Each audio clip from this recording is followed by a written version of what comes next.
Halo, selamat sore semuanya. Ketemu lagi bersama kita, walaupun belum pernah ketemu. Baik, mungkin kita akan membahas soal tentang narkoba ya. Betul, yang dimana di sini kita membahas mengenai kasus Amazoni. Mungkin bisa dimulai dulu. Nah, seperti yang kita tahu beberapa hari belakang ini kita tahu ada seorang aktor yang kembali terjerat kasus narkoba dengan orang Amazoni yang kembali ketahuan kalau dia mengendalikan jaringan narkoba di dalam sel. Dan sekarang posisinya dia dipindahkan ke lapas Nusa Kambangan. Menurut kalian gimana? Gak habis pikir sih ya aku, kok bisa kan? Dia tuh kan posisinya lagi dihukum nih di dalam penjara, bukannya jerah, malah naik kelas bisnisnya aja.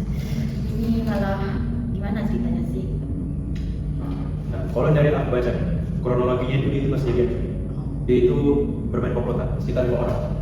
Mereka itu ada pakai aplikasi chat khusus yang aman buat transaksi dan aplikasi. Sama mereka ada dalam rutan. Jadi ini bukan sekedar tindakan iseng, tapi tindakan yang terorganisir. You should be surprised. This is just the tip of the iceberg. Sudah menjadi rahasia umum kalau penjara kita ini bukan cuma overkapasitas, tapi pengawasannya itu juga lemah.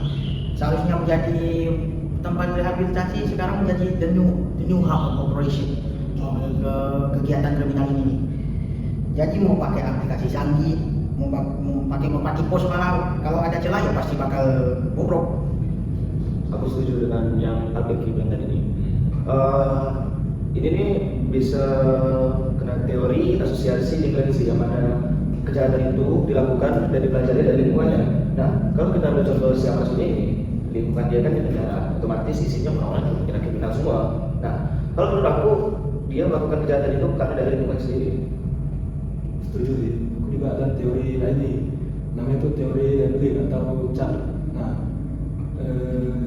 Amazoni ini kan awalnya kan public figure ya tinggalnya. Terus dengan kasus narkoba.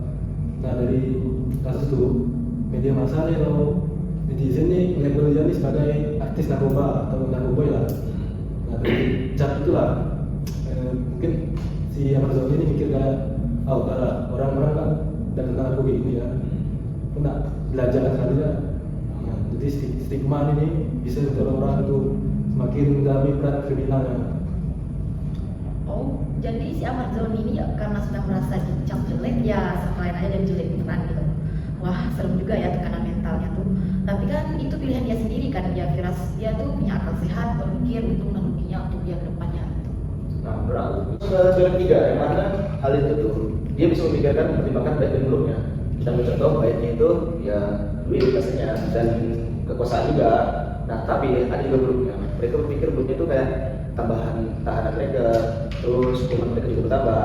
Nah, pada saat itu mungkin Amazoni berpikir waktu dia sedang enggak. Nah, dia melakukan hal itu, tapi ya dia selalu pikiran sampai akhirnya dia kena kata.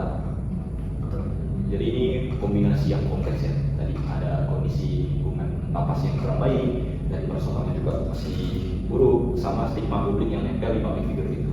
Tapi kalau menurut kalian dengan pemindahan Amazoni ke lapas Nusa Kambangan itu solusi yang efektif juga?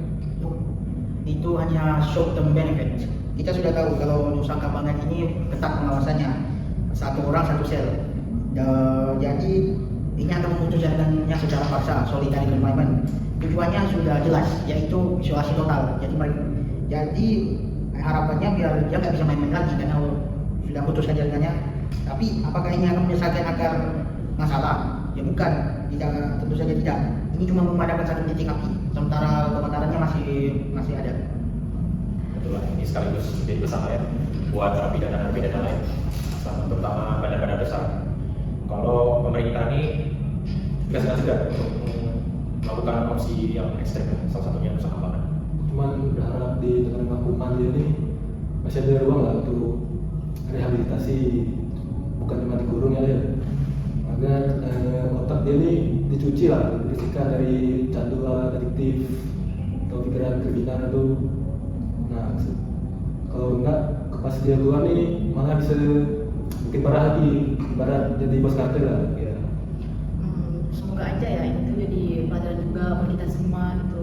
Narkoba ini kan tuh lingkaran setan ya yang nyeret kita tuh dalam banget gitu. Iya sih, berarti kita bisa ambil kesimpulan kalau kasus ini bukan kasus kriminal biasa, tapi merupakan gambaran dari sistem di penjara seperti apa. Terus juga pemindahan ke Nusa Kambangan ini merupakan langkah yang tegas, terus juga kita dapat PR yang cukup besar di mana reformasi lapas secara menyeluruh. Mungkin sekian aja dari diskusi kita kali ini. Terima kasih ya semuanya sudah menonton kami. Jangan pakai narkoba, berhenti narkoba. Stop narkoba. Sekian dari kami.